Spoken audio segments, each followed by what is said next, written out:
It is Wednesday, the 6th of August. Rangers might only be halfway through their tie against Victoria Pleasant, but already they have 2 feet in the next round of the Champions League qualifying. Welcome back, guys, to Fog Football. A little bit late, a little bit out of date, but here for your European preview show, which has essentially already got Rangers in the playoffs. So let's talk about that match first. It was Rangers 2, Victoria, is it Pleasant, Pilsen? I don't really know. I'm going to call them Pleasant.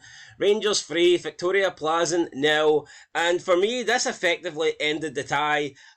3-0 against a good team, maybe you would give them a chance, but Victoria Pleasant really did not show anything to suggest that they can not even keep Rangers out away from home. But I don't even think they'll score anywhere near 3 goals. So the combination of them needing to score 3 and stop Rangers from scoring any, to me, that's just not going to happen. So Rangers, I think, will be into the next round of the Champions League. And that guarantees them a playoff where they will be playing either Red Bull Salzburg or Club Brugge. And we've seen Club Brugge over the years, good, solid Champions League team. They have definitely got better over the years. The dominant team from Belgium now. So I think this will be a tough tie for Rangers. And I actually believe that they will probably, their journey, Champions League journey, will probably come to an end, I think, against Club Brugge. Or at least it's going to be difficult. I think Rangers definitely go into that tie as the underdogs. Can they beat Club Brugge?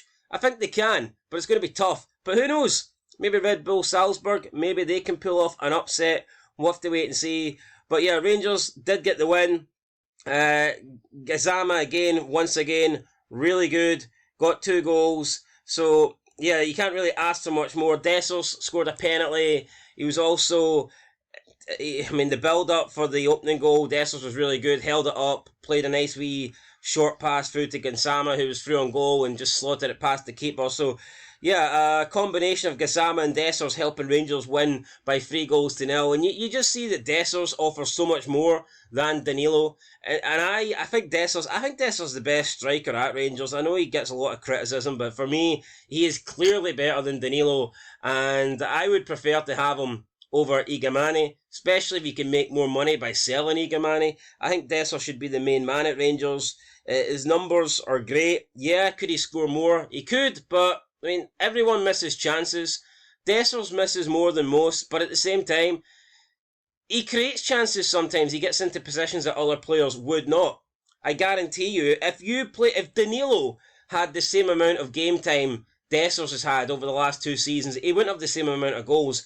I don't think he'd have anywhere near the same amount of goals. I don't even think Danilo would score half the amount Dessers scores, to be honest. But yeah, Dessers took his penalty well, set up the first goal for Gassama. And Gassama, again, a brace for Rangers. This guy really is looking like a steal from Sheffield Wednesday. So yeah, Rangers looks like they could have a great player on their hands here. And they won't want to think about selling him just yet, but this could be a player that Rangers could cash in big on in the future if they decide to go down that road. But what did Russell Martin have to say about Rangers' 3-0 win over Pleasant? He says, quote, "I'm really happy with a lot of it. A bit annoyed with the last 15 minutes since I felt we had the ball too much in our own half, but that's my job to be demanding of the guys. I think from Saturday to today, they took everything on, amazing energy at the start of the game, and real moments of quality.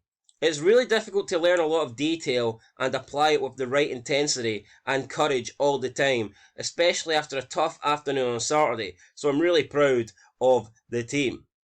End of quote. And of course, the big decision that Russell Martin made was dropping not just Tavernier, but also Raskin. Raskin, who many think is the best player at Rangers.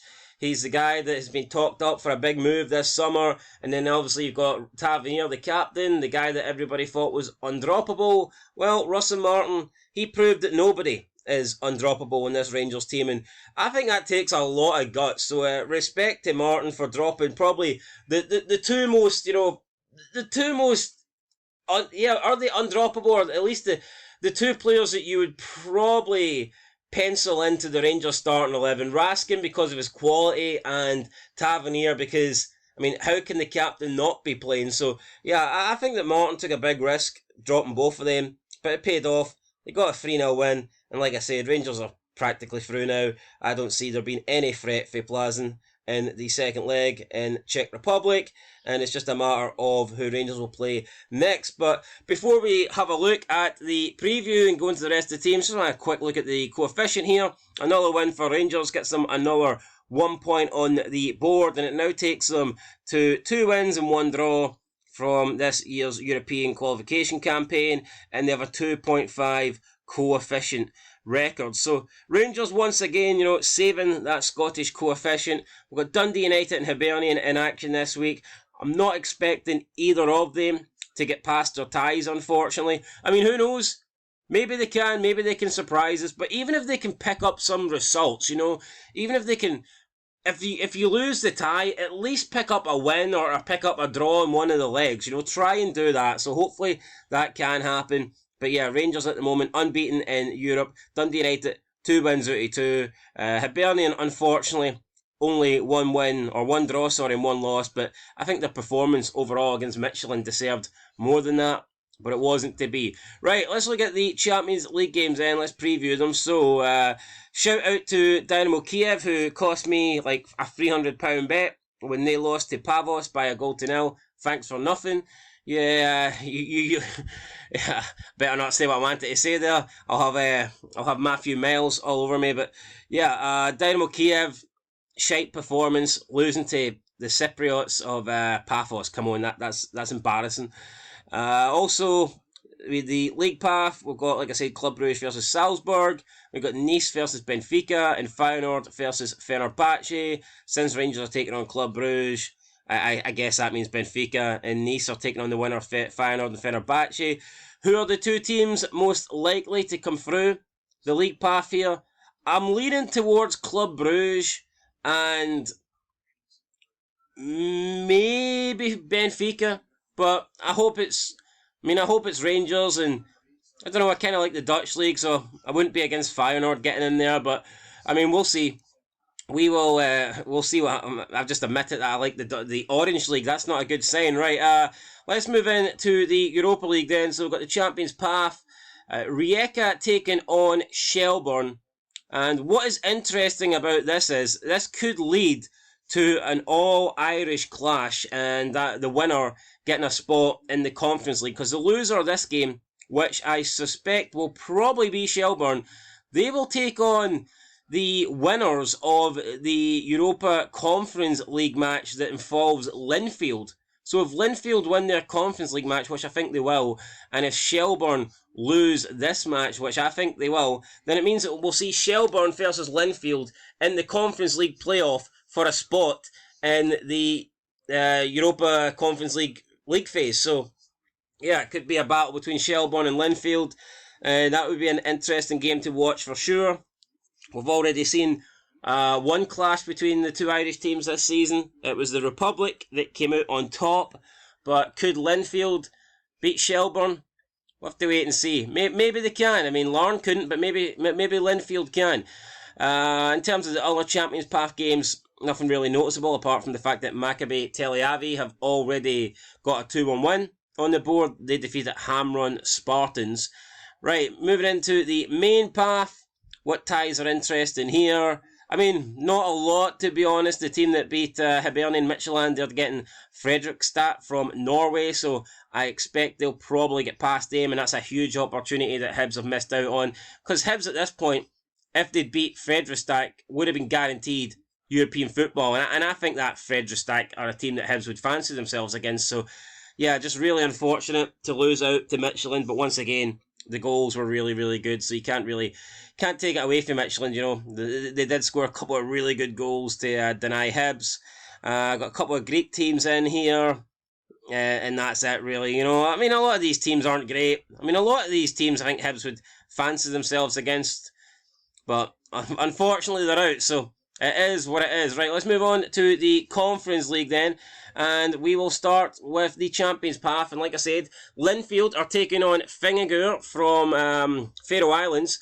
And the winner of this tie will move on and take on the loser of the Rijeka-Shelbourne tie, which I expect to be Shelbourne. So, it is looking likely to be Shelbourne versus Linfield for a place in the Conference League phase. So we're going to get one of those teams, if everything goes to plan, playing group stage football, which is good for, it's good for the Republic of Ireland or Northern Ireland or just Irish football in general, I guess. So, moving into the main path, then we've got Rapid Vienna taking on Dundee United. First tie will be in, first leg even will be in Austria. It's going to be a tough game for Dundee United. Can they do it? I don't know. Opening draw against Falkirk didn't look great in my opinion. Defensively at the back looked a bit rocky. I mean, they did score 2 goals, which is more than they scored against the Luxembourg side. But yeah, I just don't know. This Dundee United team, I'm not really feeling it. And it's nothing necessarily to do with the lack of Scottish players. I mean, ideally I would prefer teams to have more Scottish players, but that's not the reason I'm not really rating or not really feeling this United team. I just think it's weaker than it was last season. I think losing Declan Gallagher, and I know he's moved on and whatnot, but I think that Declan Gallagher, I think he's at Ross County now. To me, he did a really good job at Dundee United last season, and he was the captain. I do not see why they got rid of him. I really don't. They've lost Sam Dalby up front. He scored a shitload of goals. He was crucial for them last year. I just don't think they have the same firepower. I don't think they have the same threat going forward. And they do look a bit worse at the back now. So, yeah, I'm going to go Rapid Vienna to beat Dundee United, unfortunately. I'm going to go 2-1. Hope I'm wrong, but 2-1 is my prediction. I'm also going to go with Linfield to beat Finnegan by 2-1 as well. So that's my prediction for both of those games. I've got Larne taking on Santa Clara. We've got another potential All-Ireland tie here because the winner of the Larne-Santa Clara match will take on the winner, I believe, of Shamrock Rovers and Balkany. But Larne's not going to beat Santa Clara. That's a fact, so it doesn't really matter. I'm going to go Larne 0, Santa Clara 3. And that is with the first tie being, or the first leg even, don't know why I keep saying tie, first leg taking place in Northern Ireland. We're going to go Santa Clara 3, Larne 0.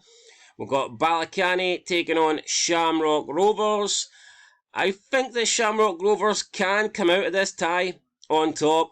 I'm going to go with a 2-2 draw in the first leg, but I have a feeling that over the 2 legs and over the tie, Shamrock Rovers will just get past Balkany. But for Irish opposition, I think that's a tough test, but we'll see. I think that Shamrock Rovers will probably get a draw in the first leg and then maybe do enough just to see it over the line in the second leg when they get their home tie. So I'm going to go 2-2 on the night in Kosovo. And I've got a couple more games to go then. So Hibernian taking on Partizan Belgrade. How are Partizan Belgrade in comparison to Michelin? That's the big question, because Hibernian were very good and Hibernian were competitive over 2 games against Michelin. So can they be competitive against Partizan Belgrade? You'd think so. You would think so. But I think it might be more difficult to go to Serbia for sure. I think that the game in Serbia will definitely provide tough opposition for Hibernian. And to me, it's crucial that they're still in the tie. If they can even take a narrow defeat back to Easter Road, based on what we've seen against Michelin, I would give them a chance. But they could also lose this tie in the first leg in Serbia, in Belgrade, if they're not careful.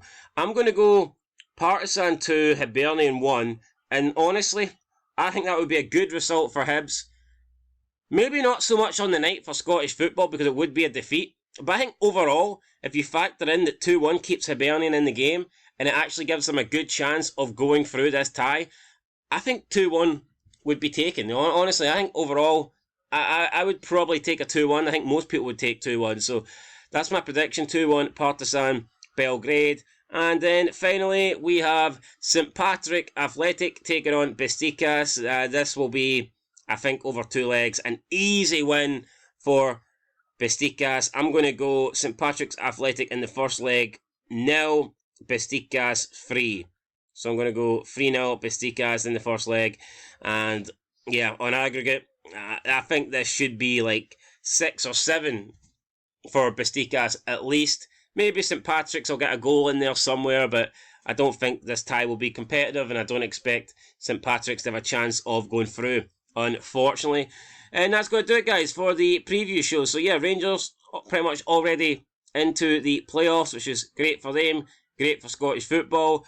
I would love Hibernian and Dundee United to join them, but they're up against tough opposition. Partizan Belgrade, Rapid Fien. It's going to be tough, but who knows? Hopefully they give it their bit. It was going to be tough against Midtjylland, and Hibs almost done it. So there's no reason why United and Hibs can't do it.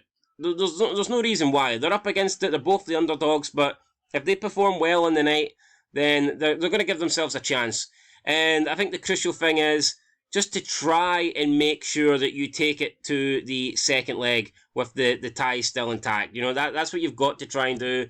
Keep the scoreline down. If you're going to lose in the first leg, then make sure it's a narrow loss. Both teams away from home. So, yeah, listen, I think if both teams lost by 1 goal in the first leg, that would be good, because that would give both teams an opportunity to turn it around at home, and that's all you can ask for at Easter Road and not Tynecastle.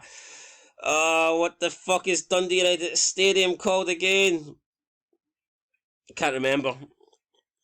Tannadice, fucking hell. Right, Tannadice. Anyway, that's it, guys. Catch you in the next one. Till then, let's know your thoughts down below. How do you think Dundee United, Rangers and Hibs will get on? How many Scottish teams do you think will progress into the playoffs with wins of their respective ties? Let us know in the comments down below. I'll catch you in the next one. Till then, Beanfog Football. Thanks for watching. Leave a like, leave a comment, subscribe, and peace.